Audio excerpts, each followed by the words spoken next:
Good morning, Baba Shotka. Welcome everyone to our exciting program. I think I also want to make sure that we are now live. All right. We are not going to, we are just going to have a discussion around how effectively we are communicating. But before I do that, would like to welcome our guests and our panel. Baba Mangwa, welcome, Baba Mangwa. Welcome, Pastor Matembedza. And also welcome to Baba Sotwa. Our special appreciation to our senior pastor. Please let us know, guys, if you are watching and where you are watching from. If you've got questions and comments, we'll be checking them as we are here. So as we're getting started now, we are just going to start by talking about communication and our understanding of the word communication from a teen perspective. There we go. Yes, just to make sure that we are all together and we are all okay. I see people that are connected already, and thank you very much. There are people that are connected already that can see you guys. Would you just like to wave to the audience and say welcome, family? Thank you very much. All right. Just to get ourselves started, we just want to talk about communication. And the big question that is going to be there is how effectively are we communicating as teenagers with our parents? How do you feel about the kind of communication that you are having with our parents? So this is going to be the main topic. That's the thrust of the topic, and that's what we are going to get started with.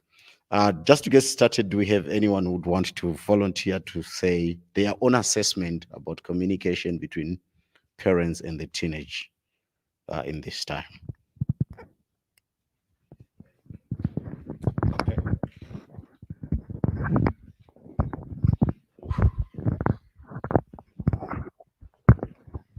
Okay. Okay. Good morning. Good afternoon. Okay. So when it comes to communicating with the parents, one thing I notice is that we blame the parents for not understanding our problems, even though we don't speak to them. I can give an example of something like um, problems with depression. A lot of teens blame their families and all of that for the depression in their life, but at the same time you will find out that none of those teenagers are speaking to their parents about these problems. They are bottling everything up, come from school, go straight into your room, you lock the door.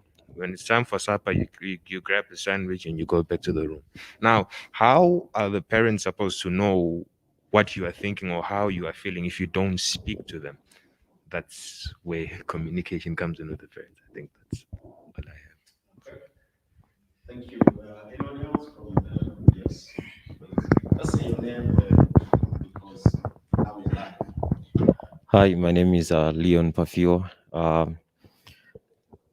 Commenting on what you said, sometimes it's not like teenagers do not want to engage in these conversations with our parents, but it, there is no atmosphere, like there is no one-to-one relationship between the parent and the child, because you find out, Kuti, I do want to speak to my parent, obviously. It should be the first person that I tell my problems. But then, if there is no that atmosphere for me to engage in the conversation, then how am I going to be talking to my parent? How am I going to engage in the conversation?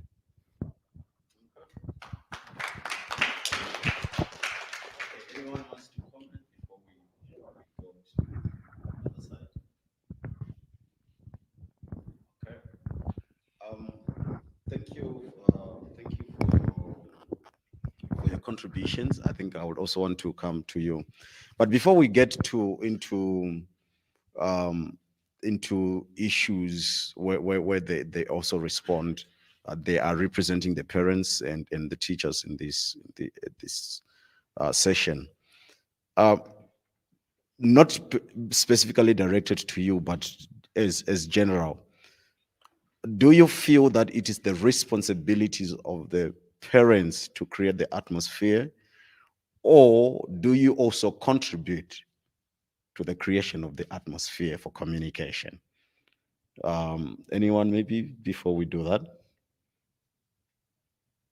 Okay, there we go. Please pass this on. Just introduce yourself and then say your thoughts.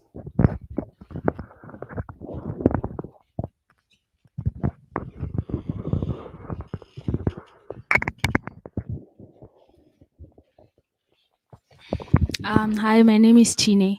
I don't think it is the responsibility of the parent or the child. I think it's a 50-50. But before that, you kind of have to create an atmosphere where you're accepting to both of the things. Like when your child comes to you with something, you have to react in a way that you think they'll understand. Because the moment you react in an aggressive way, sort of, they will know that next time I have a question like this, I can't go to mom because she react like this.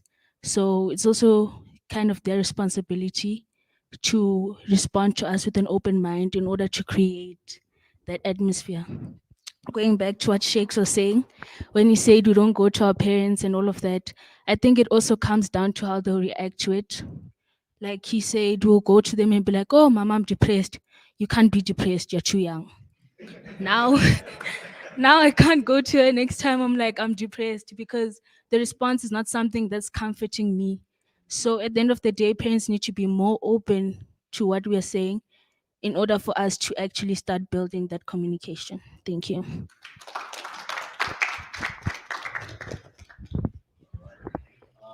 to comment? Please just comment. Okay. To add on to what she was saying, hi. Um, what did I want to say? Okay, so in a black community, the parents form a sort of barrier of fear. We have to fear our parents in order to respect them. But now that's not respect, that's fear. So how do you speak to a person that you fear? I don't want to mention any names or anything, but no. I mean, I would love to, but now I'm not going to name anything. But fine. How do you speak to a father that's been beating you your whole life? Anything you do, you don't wash your uniform, he will ask you to lie on the ground and he grabs a stick. Come back home late. He asks you to lie on the ground and grab a stick. So now, when you're facing things that, I can give an example of these. Um, okay, I don't know what the correct word to use is, but if I'm wrong, please. The gaze. Yes. How okay, we are supposed to learn to accept each other because in this society that we have formed for ourselves, judgment should be left for the Lord. So we should not judge anybody by the way they want to live their lives because they have accepted that we want to live a straight life. So why can't we accept that they want to live the life they want to live? Because now, if we are judging, how is it's contradicting the Bible if we are going to judge them? Because the Bible says, "Leave the judgment for the Lord. Don't judge." Yeah, something like that. Yes, I think that's about it. All right. Thank you. Thank you.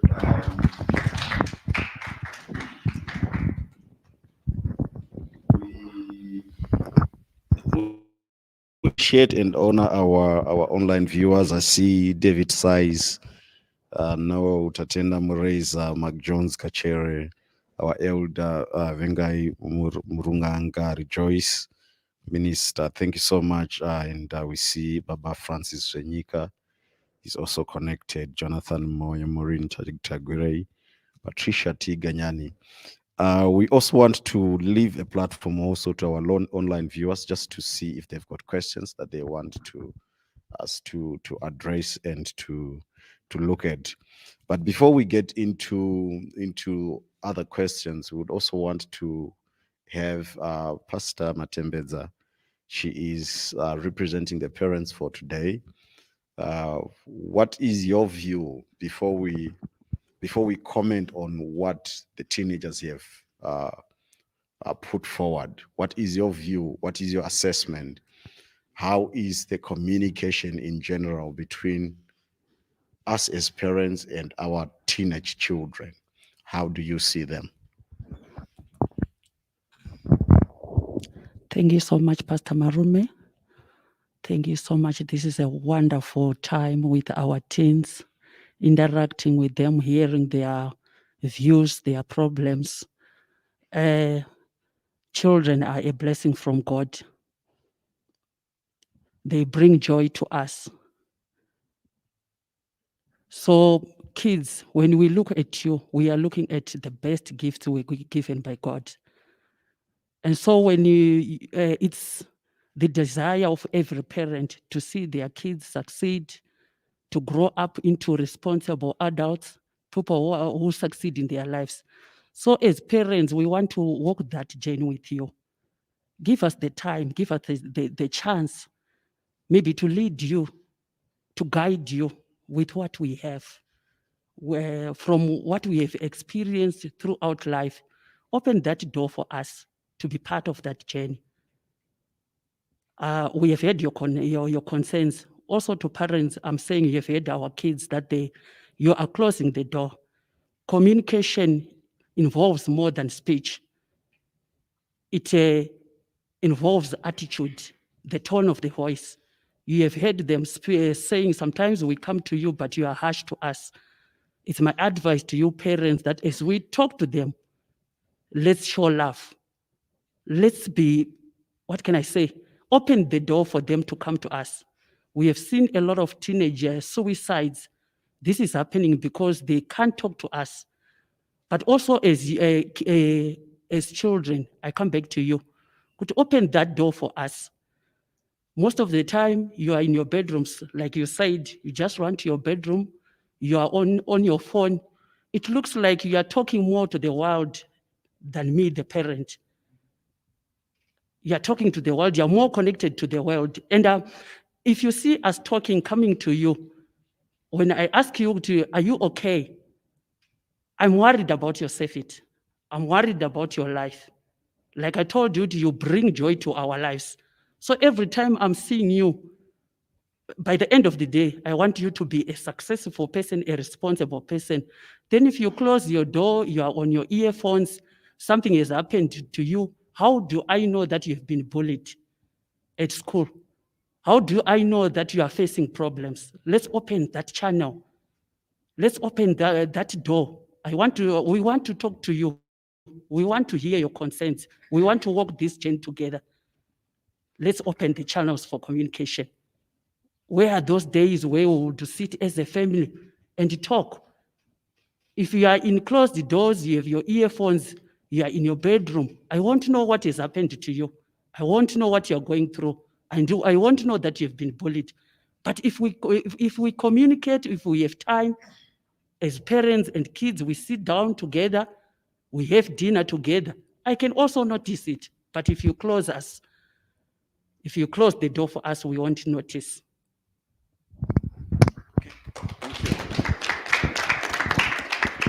Thank you very much. We also have Baba Sotwa and Baba Mangwa. They are our teenage mentors. I prefer to use that word. Some would call them the teachers, but for me, it's the mentors. They are giving guidelines, and we are also going to try and engage with them. Before we get to our mentors, just from the floor, I'll prefer if we get more volunteers on this.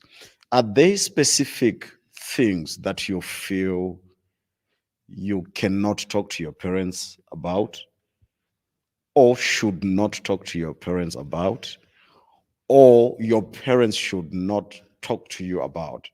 Because I think when we leave that platform vague, that's when a parent is trying, maybe just for the sake of laughs, maybe they've watched this life and they want to engage, they want to improve their communication with you. and they probably then end up asking you things that you find weird. Like, what? So, from your side, do you think that there should be boundaries between you as teenagers with your things and the parents? Now, like, we can talk about these kind of things, but I think they should leave room for us with these kind of things. Anyone? Okay, we've got Aka, we've got you. Let's go. This is quite exciting now. Yeah, my name is Aka.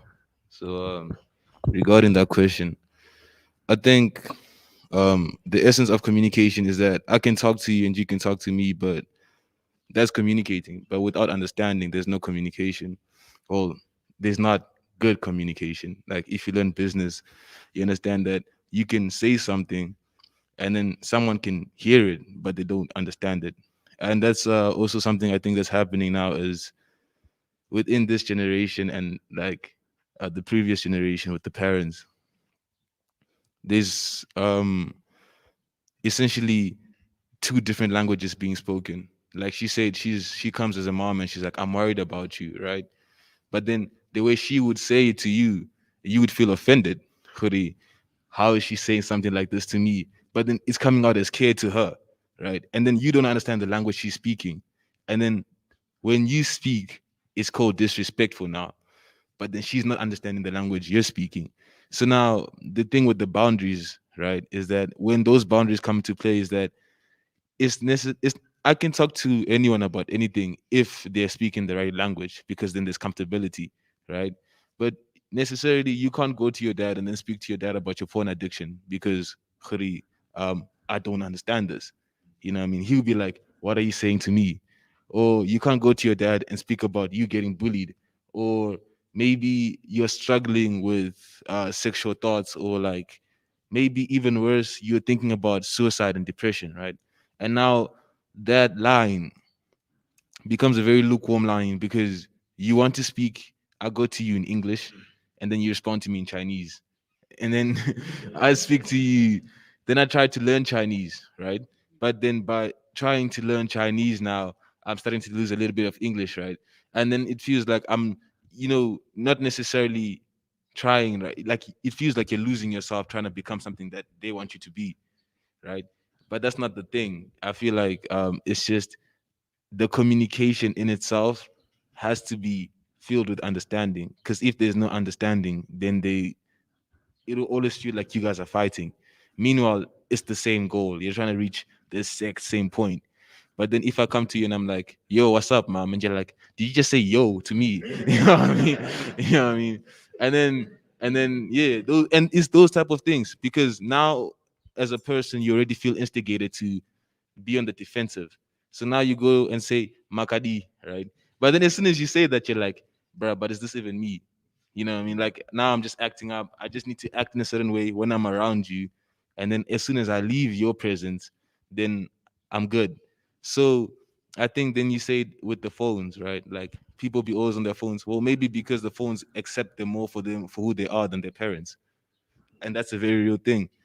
And I think as for the parents too, I see you guys a lot on your phones too, because it seems like it seems like your phones accept you as you are better than your kids do. And that's a very real issue because your kid could come to you at a serious subject and then you stay on your phone. And then like, or maybe you feel uncomfortable and then you go to the nearest level of comfortability, which is your phone, because then you feel like you can understand, But now that level, that thing, you've broken the trust, you've set the boundaries, and you've both lied to yourselves, Khudi. There's no communication, there's no love. But it's not even a thing like that. It's just that you're speaking your same goals, two different languages. And that's what I think about the situation.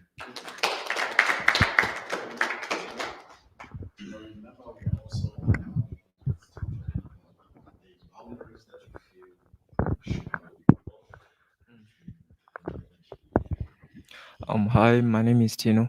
Oh, I think Aka has already said most of the ththings I wanted to say as well. Oh, but then I think that like to add on to what he was saying, right? I don't really necessarily think that there are boundaries between parents and teenagers in general. Well, I feel like we have to have a proper understanding, like what you were saying, like towards each other. Because if you want to say something to your mom, it's just say it's about committing suicide or something. You go to your mom, you're like, Mama, I'm having some problems with this and stuff. So I feel like committing suicide. I don't know how you're gonna say it, but then let's just say it like that, right? Then she'll be like, are those demons or something? So all of a sudden it's like if I approach my mom, now all of a sudden she's gonna start thinking that demons are controlling me. So like, now if how am I gonna talk to her about certain things if she thinks that maybe it's the devil, maybe it's the devil that's like that's like working towards certain things, right? So like the problem with this is that if we as teenagers are not able to understand the way that our parents like work towards us, ne, we won't be able to like communicate with them in a certain way. Let's just talk about dating, in other words. In general, dating, we cannot really approach our parents about that because they will most likely deny that is a because they think that the moment that we're going to dating, we're gonna get someone pregnant, and that's not. So then the problem is like they don't really like when we approach them and like I'm dating this person with the intention to marry them in the future. They won't understand that. They just think that we're young and we're dumb, and we don't understand relationships.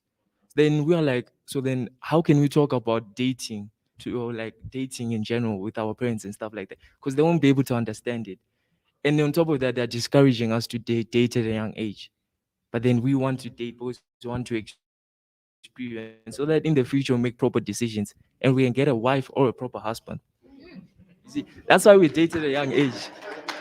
But then the problem is that they won't be able to understand that. They just think we're just doing it for the fun of it, or we want to go into the sex business. And that's not our goal.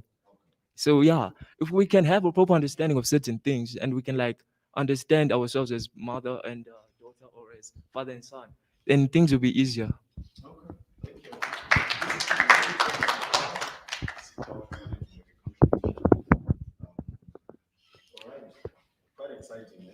Yeah. Hi, my name is Tawanda Krekoga. Uh, on your question, I think that our generation is too insecure to talk about the things we're going through. Uh, I think it's because our phones, because like our phones in the internet, we could be anyone. Like, Shaq could be Cristiano Ronaldo, and you could be Lionel Messi, you could be anyone, and you just feel free. You can like express. Uh, I see most teens are expressing like their sexuality on the internet, but in the real world, you feel insecure about expressing those things, because like in the internet, we could express everything, and this generation will we normalize everything, like the gays and the lesbians of that we normalize everything. So there's no boundaries uh, to talk about anything with your parents. You can talk about anything with your parents. They know these things. They probably have been through these things. So it's probably wise to talk about them because they've been through it. That's fine. Maybe we'll give, just so we can get our relationship operating properly.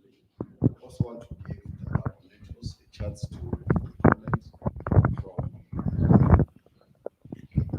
we want to give our mentors a chance to comment based on how much time they've spent with the teenagers. I've got a comment here from Mr. Stephen Masunda. She's online. He's also asking, what can we do as parents to promote effective communication? I think it's a question that we would want to attend to. Do you feel that there is something that the parents are supposed to do that they are not doing or that they can do?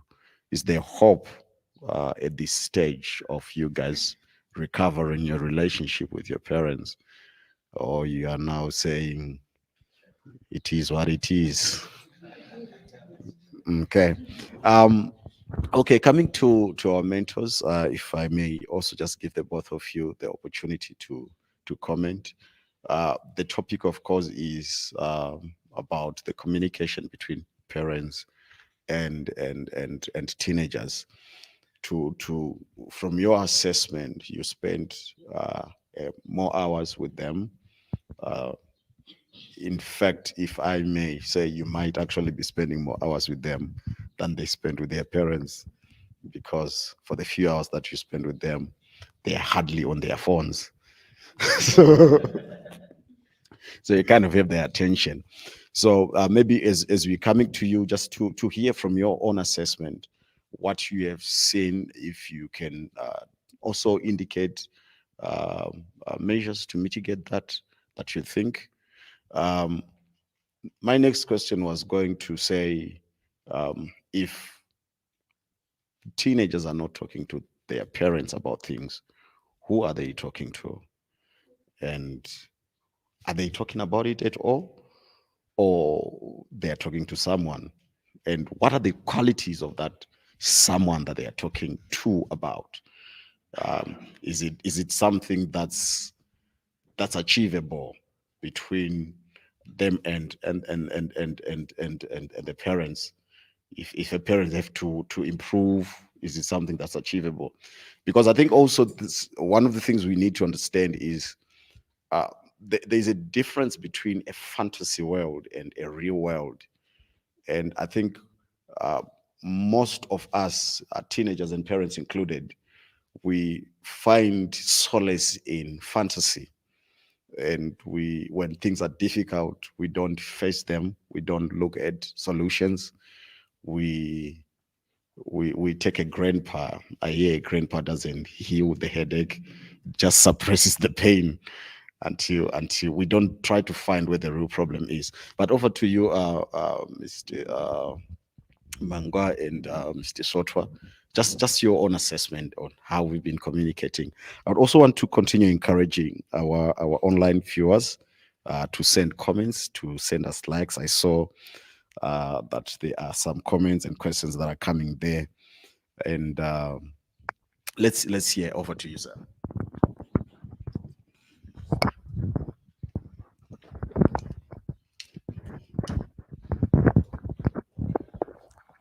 Good day. My name is Mr. Sotwa. It's a very important topic, and I don't want to preempt much, so as to allow the conversation to keep going. But I want to make a comment in terms of the spaces that I think such a forum like this is, with the current generation, they are spaces, let me call them spaces, that as Christians, that we've realized, as the mentors, that there are certain spaces that we need to create, and have a conversation, because by not doing that, we are allowing someone else to come in and take up those spaces, and provide the wrong sort of information. And as such, I think the important thing is to have such platforms where we sit down and talk and find each other. I think there is hope. There is a lot of hope, between the parents and the children. We just need to find each other. And from the uh, young people's side, is there's gonna be time where you're gonna need to compromise. Let's face it, it's not gonna be your way um, throughout, but there has to be an effort. It's a communication where we're saying it needs to be effective. So you kind of find your parents, and your parents also need to find you. So you need to find each other, and you know your parents know you. You need to find each other, and you need to trust. There has to be the aspect of trust as well. um, you need to trust each other. There has to be trust. You need to trust your parents. Your parents also need to trust you. So points I just want to make. I don't want to say much. I've got a lot, but by so doing, then we might preempt the conversation that we have. Yeah, that's it.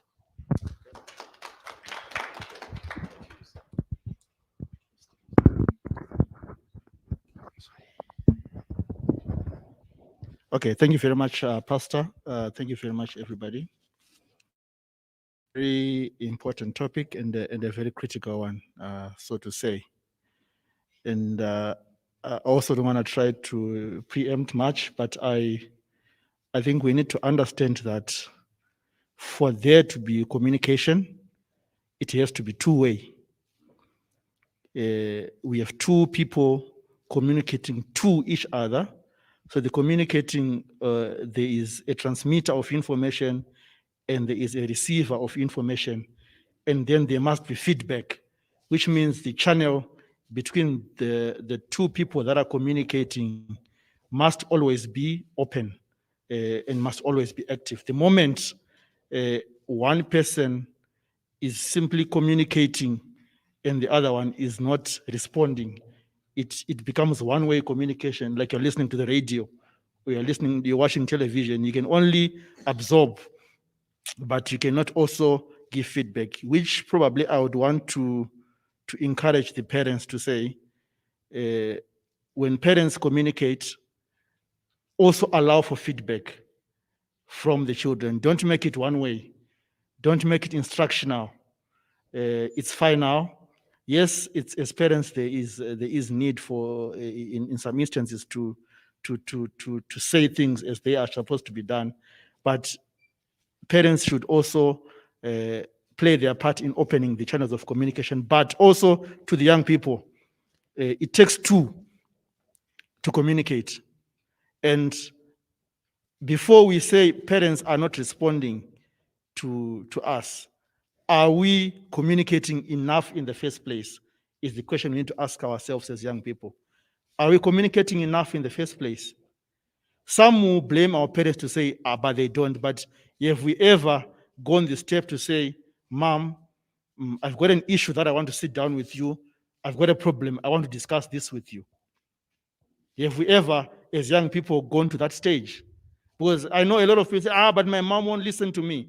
But have you really done it to say, Mom, I've got an issue that I need to seriously discuss with you? And I think a parent who cares for their child, when a child comes in that mode, they should be able to say, okay, let's sit down and let's hear what you have to say. So I think as teenagers, before we start playing the blame game, have we really done it? Have we really gone to the parents and the parents say, no, I don't want to listen to you? Because sometimes we're just making assumptions to say, my mom is going to react this way. But have you ever tried it and have they reacted that way? Some are just fears of the unknown. You are just afraid that if I say it, my mom is going to freak out. My dad is going to freak out. But have you ever tried it? That's the question I want to pose to you. Have you ever tried it, or you're just taking experiences from other teenagers to say, other teenagers say, this one said, Aka said to a mom, so if I do that, it's a no-go area. Because I know you guys talk amongst yourself. Oh, I tried to talk to my mom, and my mom said this. Or I tried to talk to my dad, and my dad said this. But as teenagers, are we doing our part? Are we at a stage where we're saying, our parents are not talking to us? We are trying, but they are not. Maybe that will help us. Are we at that stage where we're saying, I've approached my parents, but my parents are shutting me out?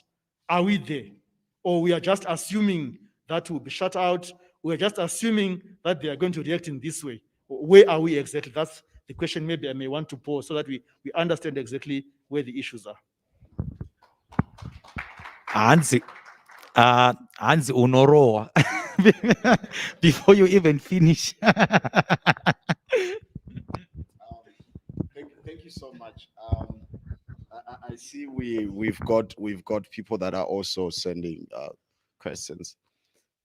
Before we get into the next segment, There are a couple of things that I think we also need to be fair and square about. I think when he started, he spoke about an environment. Uh, some of these guys are 16, 17, 18, 19, and they've never lived with anyone else besides their parents. You get to figure out the kind of parent your parent is. So maybe before we also look into have you tried to communicate with them, it's not the first time. You're not meeting your parents for the first time. You kind of know them, right? So, so some of these things are death sentences, eh? So because he is mentioning that as parents that are watching and that are listening, he's mentioning that sometimes before you even finish your sentence, because we've come from different backgrounds. What we considered as respect is fear, and you are supposed to fear me, eh? And it's not always as easy, but that's on the parent side. On the teenage side, as a personal opinion, uh, entitled to me, not representing anyone. I also feel that there are points where, as teenagers, Baba Sotwa had tried to put it, where we feel that it's my way or no way. What you are calling people understanding you, I also feel that it's you saying they should say yes. You are not capable of taking no's. You feel that the moment it's a no, someone is fighting with me, because you feel that if you understand me, you would say yes. So if you don't understand me, you say no. So I think also those are other things that we need to look at. Um, to this age, at this juncture, at this point in your life, as your parents, we may be victims, maybe you're only victims. You mentioned things about relationships. The reason why you have the girlfriend that you have now is probably not because it was your first choice.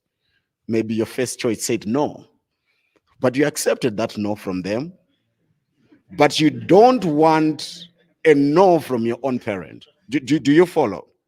So the moment your own parent has a divergent view, and I'm not saying this is entirely on you, this is on the both of us.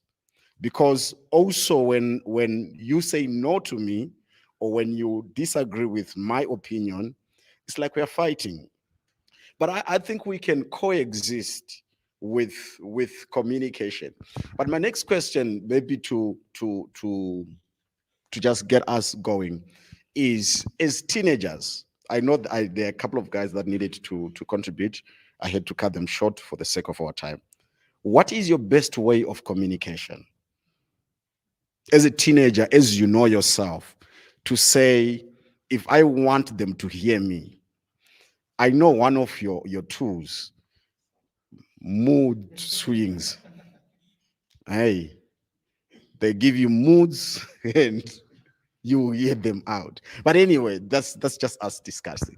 What do you feel as teenagers? What do you feel is your best way of communication? What is it that you feel that if I, because it's not always about words, right?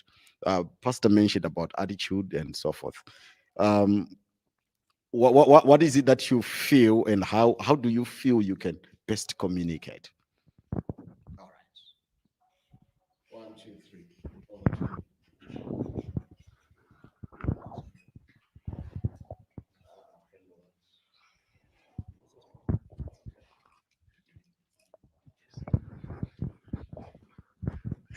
Okay. Let's do 30 seconds to a minute each. Yeah. That should just a few minutes. Anything that's not entitlement. I think that as teenagers, you're not entitled to speak to your parents, and parents aren't entitled to speak to you like about their deep stuff. If you haven't put in the effort to actually try to have a communication, don't expect it from me, in a sense like that. Like, don't expect me to come to you and be like, nah, I'm depressed, when you don't talk to me every day. You know what I mean? And also, don't expect your parents to tell you, "Khuri, now I'm going through this," when you also don't put in an effort. And when you put in an effort and then someone doesn't reciprocate, then, bro, there's no entitlement. Anything where there's no respect and there isn't any point of degradation, that I think is a good means of communication.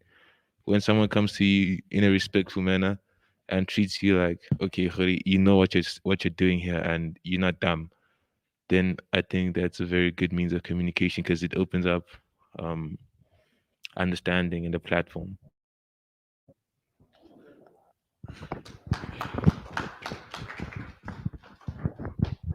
Uh, Sometimes I feel like as teenagers, first of all, we would try all options. So if you see teenagers moving from words to now going to something like attitude or showing some actions, is because sometimes they've tried words and as a parent, they haven't agreed or um, given that room for them for teenagers to express how they feel. So sometimes they start to use actions, and as far as we are concerned, some of the actions we do get beating for. I mean, obviously, there's no black parent who agrees to uh, a child doesn't respond back to him. But at the same time, if you do respond back, then it's also a problem. So it's difficult. We do not know. Sometimes we do not know what parents want because a parent can come to you and say, this and this, and if you stay quiet, you're going to get beaten. And if you say something again, oh, now you're talking back to me. So you see, but uh, I adore the way whites handle themselves. You know, as a white kid, he or she can go to a parent and say, mom, I am dating this girl or I am seeing this boy. I want your information. Well, what do you think is the best way that I can handle it? But as for us, yo, you cannot even start. You cannot even start. You cannot even. The best, I think, the best way of communication should be words. That's the best. We cannot go to actions because sometimes it's very difficult to read someone's actions. Like, if I act this way, is he trying to say this or is he trying to say this? So I feel like it should be just more of words. You are here as a parent, I am here, and I'm speaking to you, and you're saying to me, and we're sharing information. I think that's the way it should be.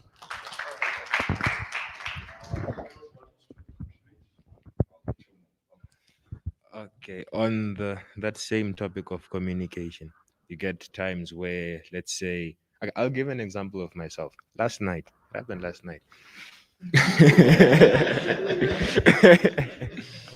um, no, it started in the morning.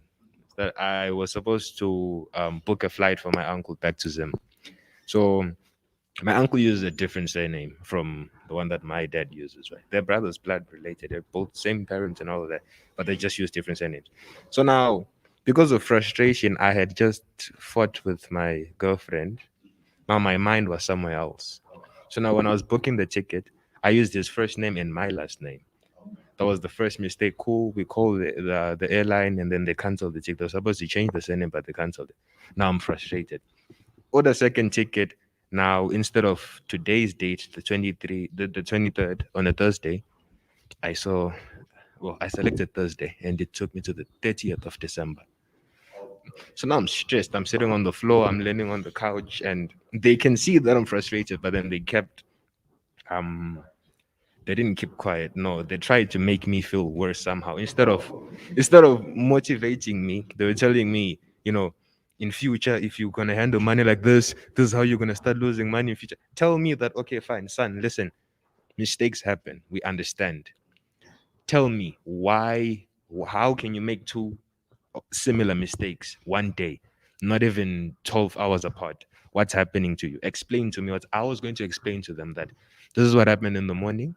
My mind is not here, and yeah, I need your like advice on what I can do next. But no, I got the lecture of my life.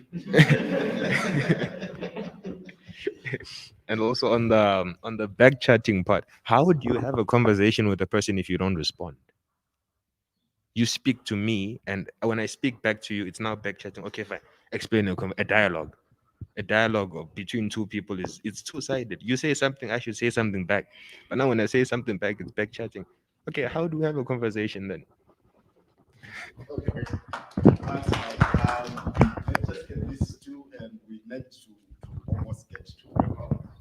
Give our parents as well, get them out so we can have a discussion. Do you find this informative? Are you finding this useful? Yeah. Going back on the question, I feel like both parents and kids, we are harsh on each other. There's no communication without understanding. When you're born, there's no guideline of how to raise a child. Like, this child is going to grow up with this personality, and you should respond like that, and they should respond like this. There's no way of finding proper communication unless you both sit down and I tell you what I expect from you as a parent, and you tell me what you expect from me. And maybe we can find middle ground to where we fit in our communication, because each relationship is different.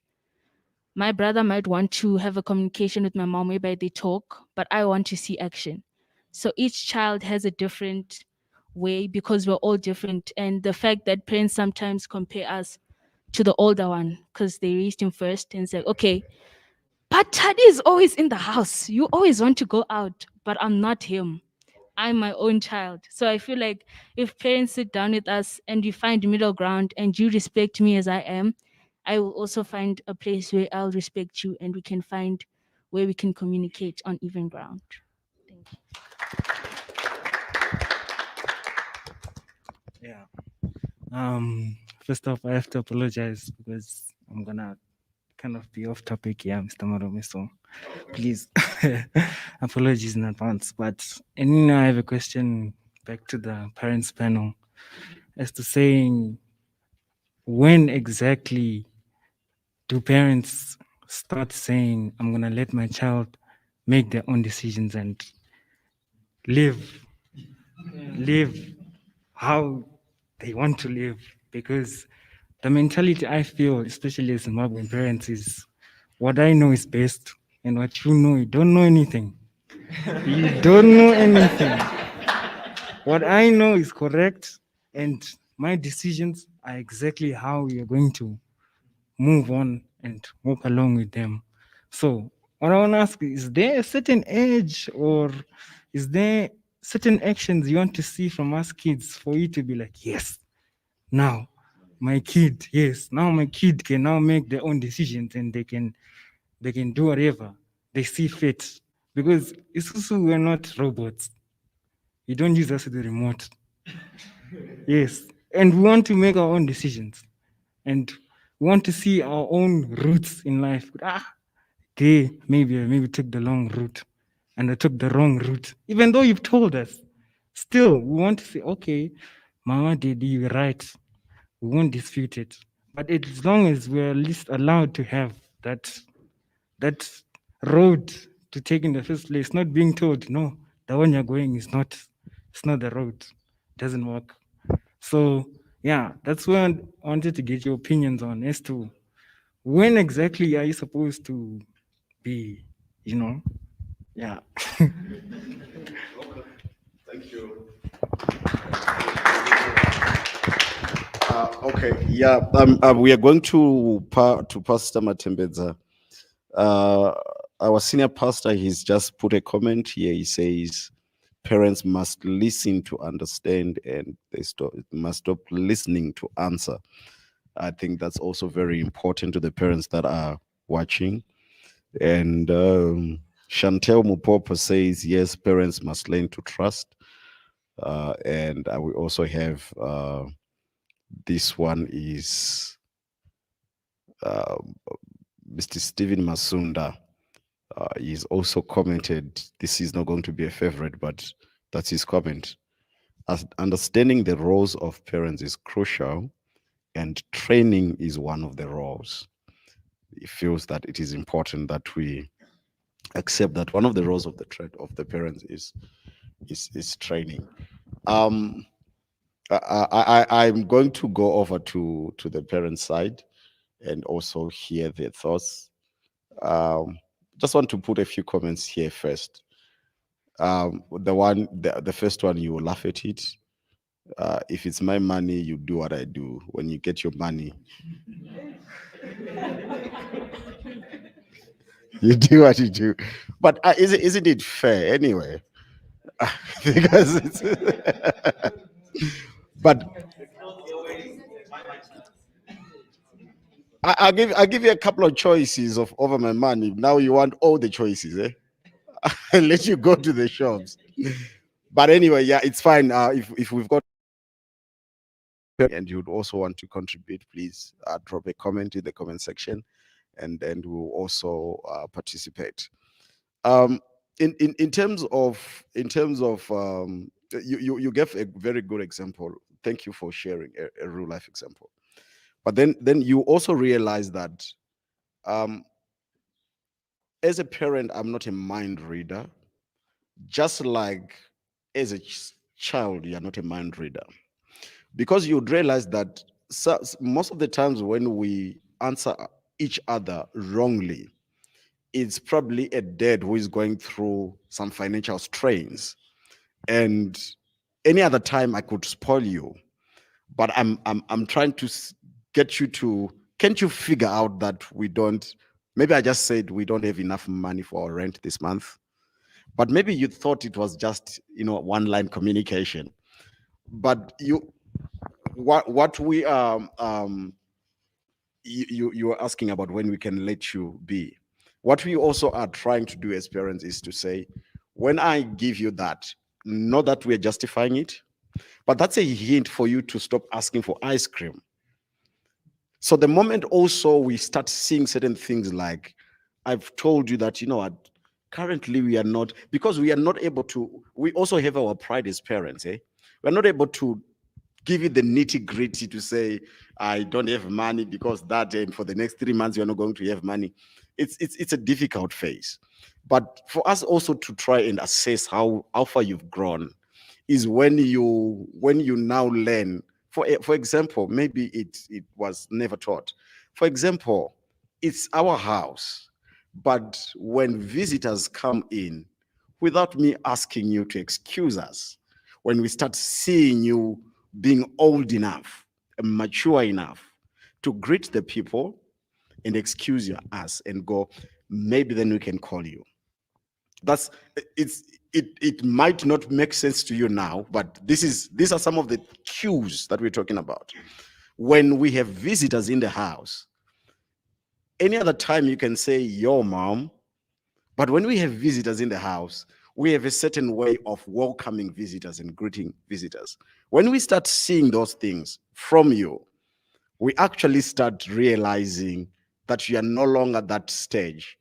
Because just to pass by there, for me, maturity is the ability to distinguish the difference in times and the difference in circumstances. There's a time where we can play. There's a time when we have to be serious, without us telling you that. So the moment you're able to distinguish, to say, this is a playing time, but this is a serious time, without anyone telling you that, already for us, it's a cue. So now this guy is no longer where he used to be. But if I have to tell you, it then comes out wrongly most of the times, because you know what, I'm trying so hard. I'm right now, I'm sitting as a parent before I become a teenager again. I'm trying so hard not to tell you in front of people, but drop that thing. But you don't seem to realize, you don't seem to read the mood, you don't seem to read the environment. So it's either I'm gonna bottle it up and let you continue, and most of the times when you're doing this and you don't know, you're oblivious. You're just going until I gather. As a parent, I also gather courage because I love you. I also gather courage to tell you, to reprimand you. I would prefer not to do it publicly, But if I see that you're don't reading the lines, I'll have to do it. As we go to the parents, I had posed a question that I would want us to bring back again, and maybe the teachers and the mentors will help us. If the teenagers don't talk to us as parents, who are they talking to? We want to know as parents. If we're not talking, who are they talking to? Pastor, you wanted to say something before you digress. Where's our sanitizer? Thank you. I thought you guys were going to clap this for me. I thought I was.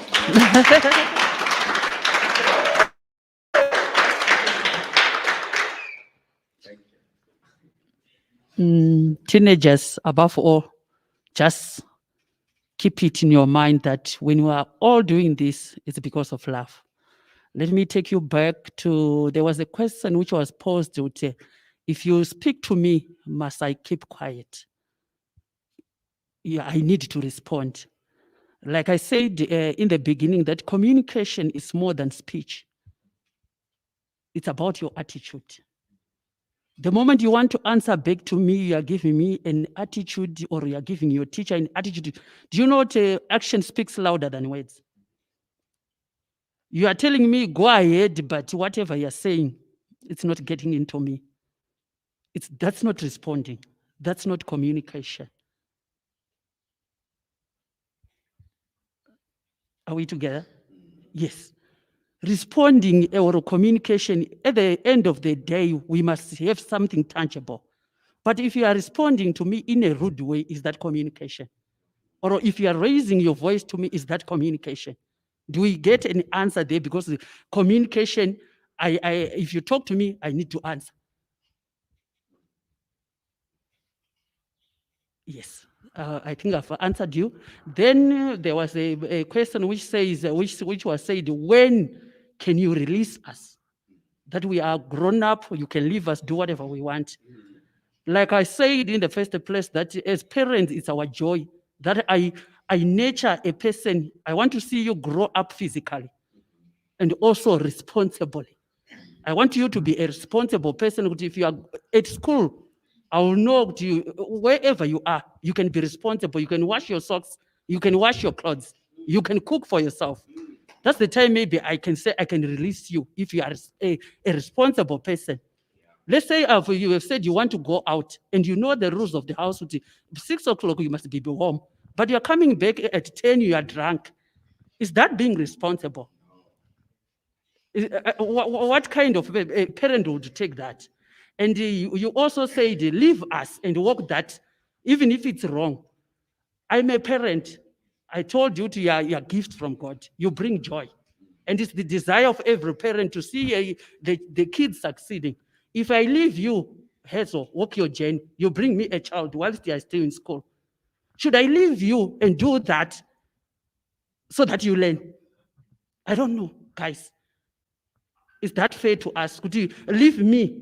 Let me do what I want. Let me go to these gigs and I sleep the whole weekend out. And that's what you are saying. Let me live it the way we want. Then when we are bent, we come back. Now you come back, you have a child, you are HIV positive, you are in a drug addict, and it comes back to me. Like I said, let's walk this journey together. Let's talk. Let's meet in the middle there. You bring what you have. But this one of saying, let me be bent first, you come to me with a wound, and that wound, you want me to nurse it again. Hey, guys.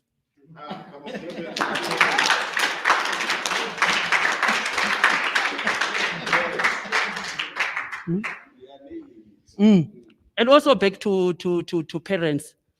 Instruction should benefit the one you are talking to. Make sure when you are, I think most of you are hearing or you are going to follow us on our Facebook page and hear our kids' concerns. They've said, when we come to you, you are being harsh to us. So I'm saying as parents, please, when we give them the instruction, Let's make sure it's going to benefit. As parents, if we are harsh, at the end of the day, has it benefited?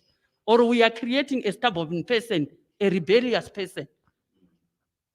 It's my advice to you parents. Let's meet with this. We love you so much, our kids. Like I said, when you see us talking, when you see us trying to reach out to you, when you see us, when you are going out, I know out there is dangerous. The world is dangerous. Even that internet is dangerous. It's that love. Because I don't know who you are talking to. I don't know what you are learning. When you are on the internet, when you are talking to the world, I don't know, to everyone there, you are asking, you are telling them, are they giving you the best advice? And also the pastor, you said, when they are not talking to us, who are you talking to the teenagers? Maybe my advice is we are trying to work this journey together, as we are parents, we are trying also to compromise, and we open this channel of communication. Guys, find someone to talk to. We don't want to lose you. We are losing teenagers to suicides. We are losing teenagers to drugs. As parents, as you are hearing me, I'm saying, let's try to compromise. Let's try to bend the rules a little bit. And whilst we are doing that, guys, if you have a problem, if you are facing problems, if you are being bullied at school, talk to someone. There are teachers at school, there are brothers. At church, there are pastors. Try to talk to someone. Do not be in pain alone. We are there for you. We love you guys.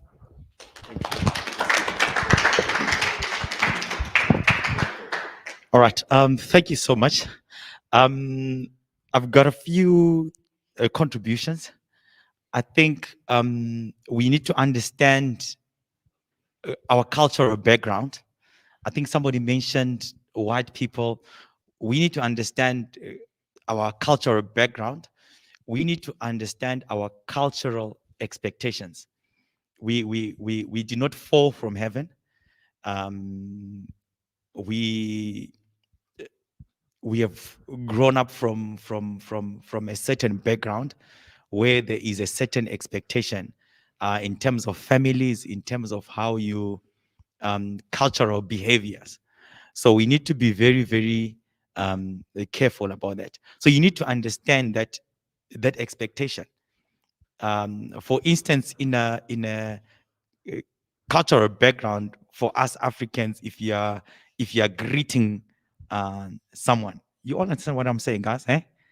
If you're greeting someone in the African culture, probably from Zimbabwe, there's an expectation of how you're expected to greet, and if you do not meet that expectation, there is gonna be trouble. Am I right, guys? So we need to understand those differences. You know, where in a certain, if you're within a certain group of people, when you do certain things, it's acceptable. But if you are with a certain group of people, it's not acceptable. So that's point number one. Point number two that I want to highlight is the importance we said is our communication effective. So you need to, as you are growing up, you need to learn the art of effectively communicating. And it's not just with your parents. It's gonna be a tool which, if you're not able to use when you finish school, you're going to be exposed to people of a different mindset, of a different opinion to you. So if you're not able to master the key of effectively communicating, it's gonna affect you going forward. So it's something that we need to master and maneuver. The best person is the person who can effectively communicate, effectively maneuver with any character. If you're able to do that, I can guarantee you, you are going to be a successful person. So it's something that we need to master as young people. The art to communicate effectively, the art to be able to deal with any character. I think that would be my point number two. Let me leave the rest to Mr. Mangwa. Thank you. I have so much that I wanted to say, but I want to start from where Baba Shotwa left. Communication is one of the most important skills that you are going to learn, and that is going to be useful in your adult life, because the world is about communication. In business, you're going to be communicating. With your friends, you communicate. So like he said, you need to develop the art of effective communication, number one. Number two, you also need to develop what is called emotional intelligence.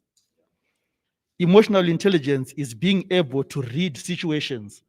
And when you read situations, you communicate or you behave in such a way that is compatible with the situation that you're handling. As well, let's develop emotional intelligence. Realize what mood is my parent in. Is it the best time for me to talk to them about this? Because remember, you want communication to be effective. There is a time where, when you want to communicate about something, while what you may want to be communicating is right, but it's the wrong time. The environment is not good, the situation is not conducive. Your demands, maybe at that time, may sound insensitive. So you also need to learn, okay, I want to talk about with my mom about this. Is she in the right frame of mind? Is she in the right mood? And you test the temperature to see, okay, can this conversation go on?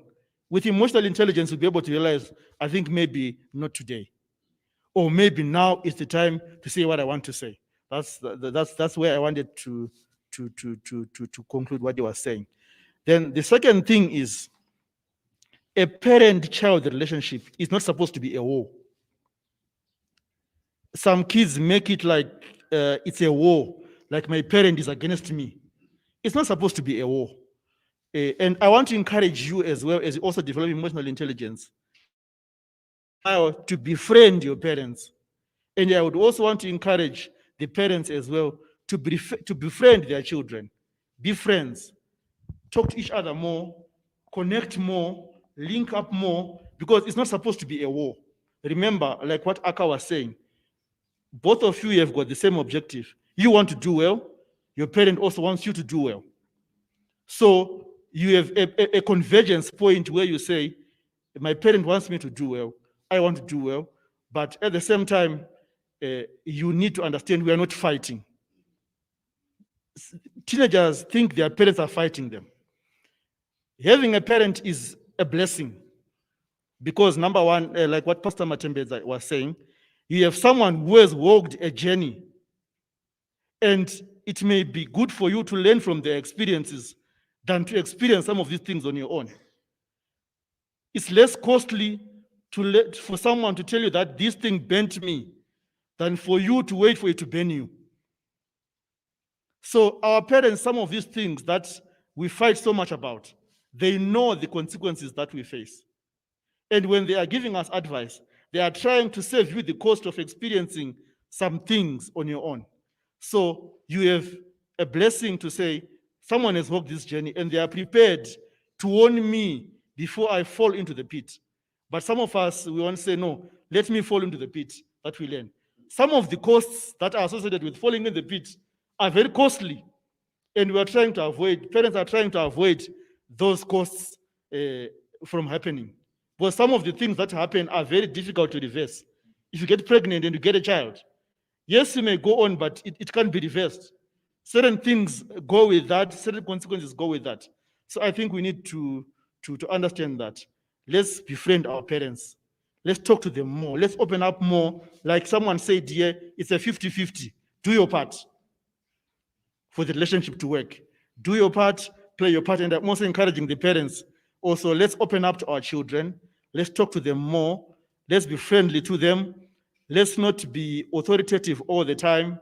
Let's not make it one way. Let's also try to understand them. But also as children, let's also try to understand our parents. They care for us. They love us. And the final question that you asked, Pastor, to say, who are these kids talking to if they're not talking to us? Now, in every individual, there is the need to be loved. And that need is always there. And if a person is not loved by you, they find someone else to fill that gap. So parents should also be aware that the need to talk to someone is always there. If it's not you, then definitely, in some cases, where you see suicides happening is the child then finds no one to talk to. And then they see like there is no way out. They are facing a wall that they cannot go through. And that's when children go to extents of committing suicide. But in cases where children then find peers who are willing to listen to them, they then resort to those peers, their friends, their age mates. And once they do that, they feel that that need to be loved has been taken care of. So they cling to people who seem like they are showing care to them, which is a very dangerous thing in some cases, because some may seem like they are showing the right care, but they are not. They are also trying to take advantage of them because they are young. So parents need to understand that when your child is not talking to you, it's either they have no one to talk to and they're in trouble, or they're talking to someone and you don't know what they're talking with that someone. And at the end of the day, they may then feed the wrong information, and that may end up being disastrous. So parents, I encourage you, let's talk to our children, because if we don't, someone else will. And by the time we try to say, what were they saying, the damage will already have been done. Thank you. I just want to add something in terms of who are they talking to. We've got the social media. The social media, some of the relationships, some go into relationships, you know, to find solace, to find love. Some of the young boys you're hearing here, some of these it's to run away and to find solace, or some of the girls, they end up going out with the guy, you know, just to find those space for love. So yeah, that's what happens. So if, as long as there's a gap, there will be something to fill the gap. That's my contribution. All right. Thank you. I think our time is well spent. It's quite an exciting topic that we have, but we also want to be cognizant of time. I've noted you. Thank you very much. There is a comment that was there, and Mr. Mangwa was on point. He says, Chantel Mupopa says, I think if teens are not talking to their parents, they are talking to their peers. And at the end of the day, no matter the type of qualities the friends have, we end up following that. We become what our friends are. And this is where the teens end up whispering wrong things in each other. So to conclude, we confide in friends and anyone whom we feel will listen. So thank you very much, everyone. I just wanted to leave room for questions from this side. As we are leaving room for questions, I also want to ask the teenagers to have an appreciation that the only manual that we have of parenting is the Bible. There is no other manual. And she rightly put it, I can read a manual about one child, but one child within the same family is different from the other. So, and the other thing I think that we should also appreciate is from both ends. I've never been a parent, I'm a parent to you. And I also should understand that you've never been a teenager. You are now a teenager now. But the other thing also is our upbringing. You should give it up to these parents. Maybe just give them a round of applause, man. Give it up to them. We didn't grow up as parents with the kind of luxuries, for lack of a better word, that you guys have. We had to fight our way for things. We did not even have this platform that you guys have. Whatever the parent said, you bottle it up. There is nowhere else you're going to say it. You live with them for until 18, 19, 20, 21. You don't have anyone to talk to. So this is why I'm saying you should also give them some slack.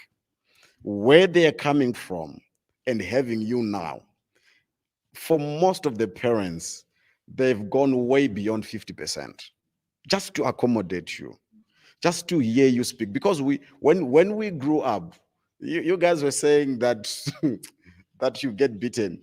We'll tell you what happened with us, my generation. They talk to you, you don't respond, you get beaten. They talk to you, you respond, you get beaten. Okay? So you're at the base of getting beaten. They beat you, you cry, you get beaten. They beat you, you don't cry. They have to beat you until you cry. Now you see. So I'm also saying give some slack to them to say that they have tried. Yes, we are expecting more from them. There is more room for improvement. But for most of us, if we have to be frank, if we have to be fair, if you had to go in an environment where your mother or your father grew up, you won't last a day. Right now, you won't last a day. We are not even talking about how they were raised, just in the environment where they grew up. And they have fought so much to try and give you an environment that is better. And like rightfully put, Pastor Matembeza was saying, as parents, you might not understand it now, but parents love you. Most of the parents, what they are fighting for is a case where you don't have to experience what they experienced. You don't have to suffer the way they've suffered. It's quite unfortunate that we have failed to communicate these things with you, to tell you how we have suffered, how we don't want you to suffer. But I guess we're going to be better.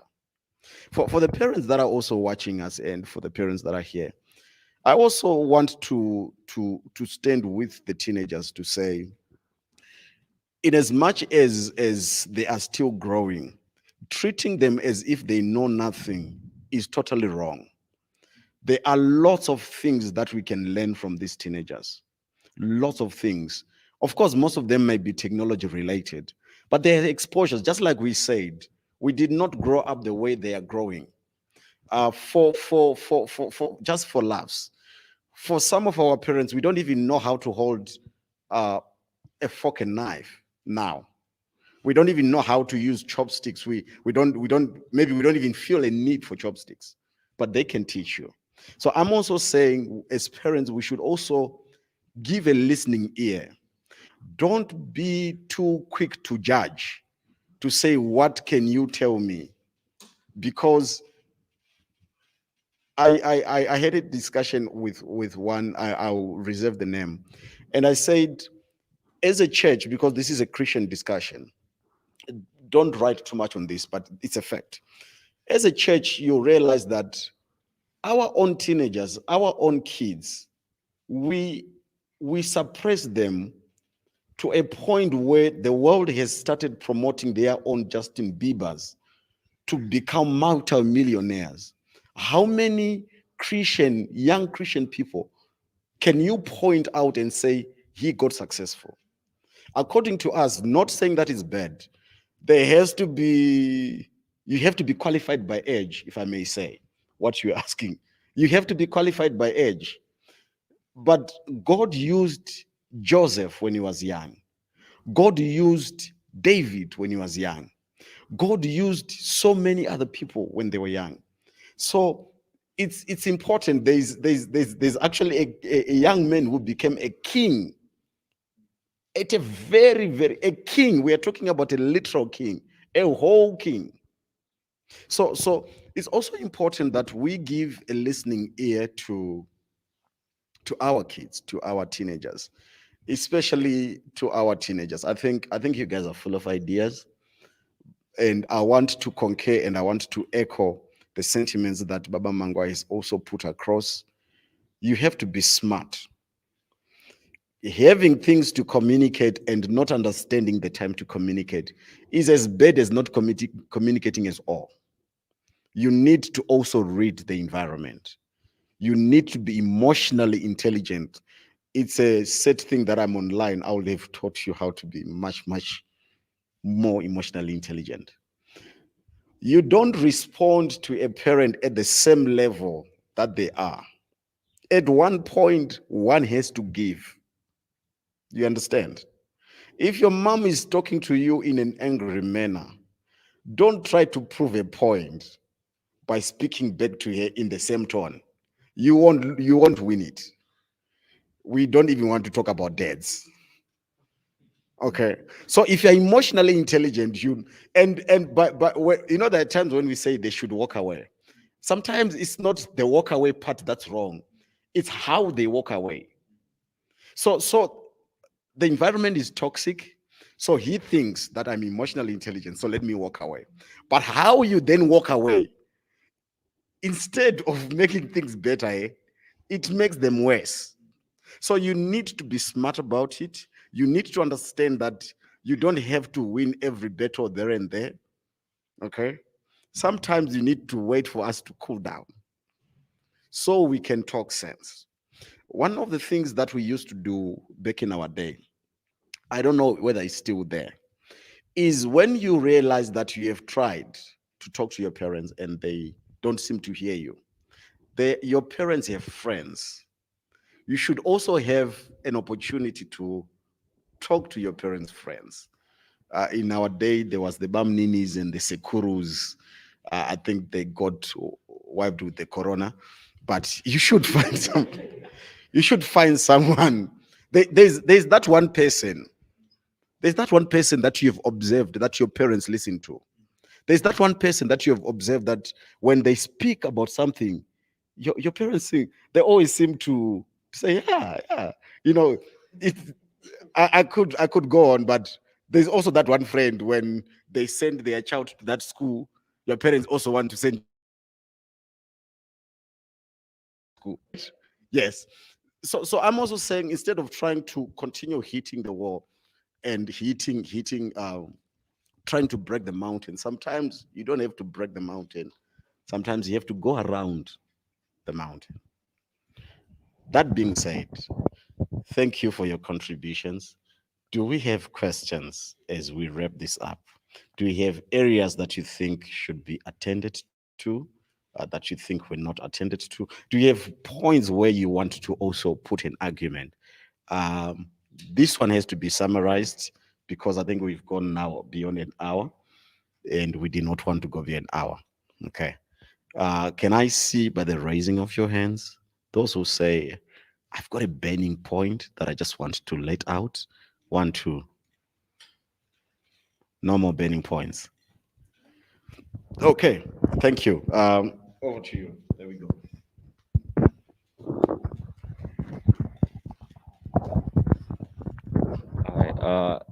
I only have one question to the parents.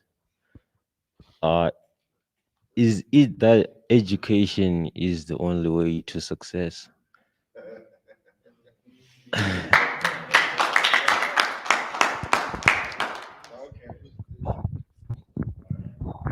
Okay. I wanted to because the question that was asked, I think the best person who can answer the question, "Who do we speak to?" is us. I can give. I have a friend of mine who I don't know how it's possible, but he summons a demon to that he can speak to. Like when he is depressed, he buys alcohol, he drinks the alcohol, he speaks to himself, and then he just gets attacked by something that makes him fall in love with being sad. Like he would rather be sad. If anything is to go right in his life, something is wrong. He wants to be sad. He speaks to a something that answers him in his head, and it gives him a proper advice. I don't know how it's possible, but he gets proper advice. And then another person that well, I speak to myself. I have a 1 hour 50 minutes conversation with myself, back and forth. what do we do next? Tomorrow, what are we doing? Okay, because of what happened yesterday, what do you see wrong? How can we change that? I have a conversation myself, and I feel like I know myself best. So if I'm to have that same conversation with my parents, their reaction, like he asked, have you ever tried? I have gone to my mother with us with a small tiny little problem, and it doesn't go well so now how do I go with a bigger problem to the same person and expect a better response from that? I could go, okay, no, let me not get into detail, but let me just leave it there. I speak to myself. A friend of mine speaks to a demon somehow. And yes, we do speak to our peers about that. That's why there's bestie and all of that. Male best friend should not be allowed. All right. Do you have any parting words? All right. Thank you. Thank you very much. We are not going to be able to answer all the questions now, but the parents are connecting. There's a comment that's here that says, even before you hustle, you need to know how things work. Go to school first, then chase your dreams, whatever they are.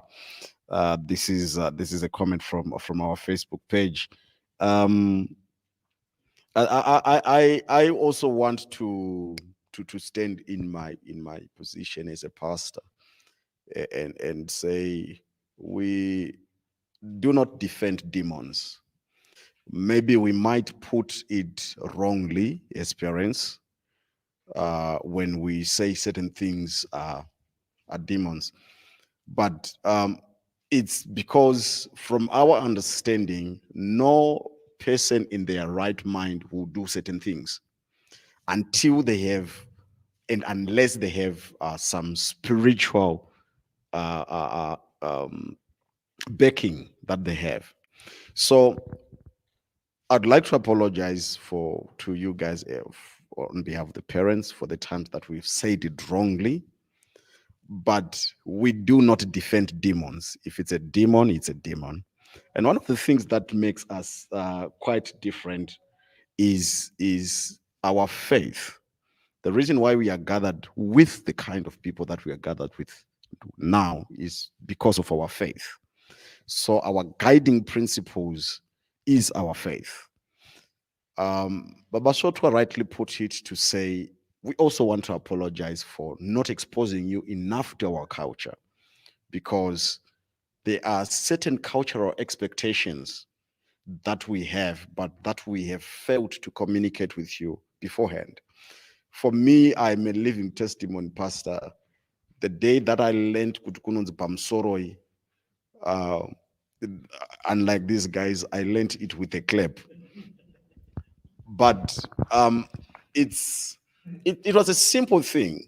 And remember, as your parents, we were teenagers before.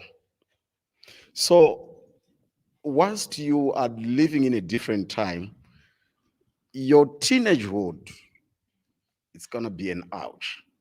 It's not too special. It's not like you're the first people and the only people that are going to be teenagers or that have ever been teenagers. So sometimes I think you also need to look at it from that perspective, to say this guy that is now an adult, he had to pass through this. It might be a different thing, but here is what happened with me. When I was growing up, when I want to pass through someone, I'm just growing up here, so I would just say, excuse me, like what you do. So this kept me for years. Unbeknown to me, it was wrong, but they never spoke to me about it until a day when we had those kind of visitors that as parents we have to show off to. You know those ones, eh? Yeah, that we have to show off to say we groomed him well, right? So only that day did I learn, but well, I took the lesson to heart anyway. Only that day did I learn that when you are amongst adults, you don't say, excuse me. Not that it's a wrong word, but because culture requires me to say it otherwise, I had to say Pamsoroi. So up until today, I say so. So this is why I'm just saying yes, we apologize for that. We did not give you enough exposure, but I think maybe it's not all is lost. Give us as your parents a chance to teach you. And what I also understand about it is we don't get to teach you everything at once. There are things that we feel you have qualified to now know. So you might as well blame us that we did not teach you that. But maybe according to you, we did not feel that you were there yet. So we cannot just be piling things on you for the sake of saying, no, you should have taught me. No, I'm teaching you now. Why I say I should have taught you? I'm teaching you now. What's wrong with now? What do you mean it's too late? It's, it's this is my timing. Because remember, like we said, you are also assessing us, okay? But we are also assessing you. Before I give you my car keys, like what Pastor was saying, I will give you that little tiny thing that you said, you tried to talk to. I'll give you a little tiny responsibility, just a little tiny responsibility. You say, I want to go out for a movie. I let you go. I don't give you any lecture for that particular day, but I let you go for a movie that particular day. And I realize that you have no cognizance or respect for the house rules that I've been teaching you for the past 10 years. Then you know the next time I gotta be tough because I'm thinking all the effort that I was putting in, it did not yield any result. So I'm now, when you're saying it's too late, now that's when I realize, it's too late. Otherwise, I let you go. Do you know that with us as teenagers, please don't consider them as sellouts. There are other teenagers that are actually able to go out by asking their parents and come back home on time and still take care of the responsibilities that they were supposed to take care of. They are there. They are not sellouts. No, they're not sellouts. But we can also do that. But enough said. Education in itself, from my perspective, it's just a platform. What's wrong with who's this guy? Is that Marshall? Who's this guy for Man U? Who is actually playing soccer and is going to the varsity? What's his name? You guys know them. Rashford. What's wrong with that? Okay. Maybe a discussion for another time. Why would a young man at that point playing in the first team of course of one of the biggest teams in the world, of course, I mean,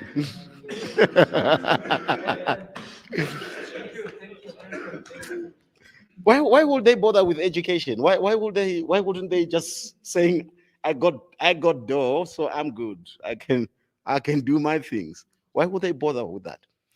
And I think we've said enough for today, and I want to thank our mentors and our pastor for giving us such a platform. This is not in any way conclusive. This was, should I say, a teaser. This was just the beginning. A couple of days ago, through the inspiration of the Holy Spirit, I wrote a message. I think I spoke about it, and I said, you should not commit suicide. Don't. Find someone to talk to. There is someone to talk to. It's okay to talk to yourself, but you know what's not okay? What's not okay is to say to yourself, sorry, I missed what you said, repeat yourself. That's not okay. Okay, but find someone to talk to. There's got to be someone that resonates with you somehow. But I think what you also need to look at is maybe to understand that all that glitters is not gold. Not everyone that says, come to me, is worth your trust, is worth for you to disclose. What are their value systems? Is it something that you would be proud of a couple of years from now to say, I did this? There's got to be someone you can talk to with the fullness of this world. If I portray to be a harsh pastor or a playful pastor, there has to be someone that resonates with your values. Talk to someone. And as you are talking to someone, I also want to encourage, for me now, these are my parting words. Do not put too much effort building outside relationships than inside relationships. There are people that, I'm talking to teenagers, I'm talking to parents. There are parents that are so much fun to other kids that if their own kids realize that they are like this, they say, no, that's not my dad. No, no, no, no, that can be him. There are also kids that are so, I know maybe it might not be the right time, but work on that. At some point, sooner or later, the only thing that you're going to have standing is your family. You may not want to believe it now, but there will come a point sooner or later where the only thing that will be standing is your family. And it's important to invest in your family accordingly. Oh, sorry about that. But thank you very much for your contributions. You made the session quite lively. And as we are coming to the end, it is prudent that we pray because we are Christians. It is prudent that we pray that whatever we've said, we were not judging anyone. It is also prudent that I put this disclaimer to the parents that have been watching us, to the teenagers that have been watching us. The views expressed in this session, sure, would not anyone want to not be held? They were purely for discussion purposes. They're purely for us to get. So I wouldn't want a situation where, with the good that we're trying to do, we then later on find out that there is a child who was participating and the mother took her up to with it, or the father, or likewise, whatever other views that are expressed purely to get us communicating. And may the good Lord bless you. May he continue to do so. It is very important. You guys are not future leaders. You are leaders now. You have it in you now. You just have to find it and develop it accordingly. Okay? Do not let your amazing gift be put to waste, either by associating with the wrong people or by you just giving up. You guys are amazing. Okay? Not for the sake of being a pastor, I mean it. It takes courage, it takes intelligence and smartness for you to be here. Okay. I'm going to ask Pastor Matembenza to close for us in prayer. And we want to thank all our viewers that are connected to us. May God bless you. Let us pray. Dear Heavenly Father, we thank you for your wonderful Father. You are great, you are mighty. We thank you for this session. Help us, Lord. Help us, Holy Spirit, to be good parents. Help us, Lord, to be good children. We pray that this session is going to bring out good parents and good children. We give you all the glory. We magnify your name as we go out. Lord, Holy Spirit, lead us to be good leaders as we go out, to go and change other teenagers and change other parents. We thank you, Lord, for you are great and mighty. Amen.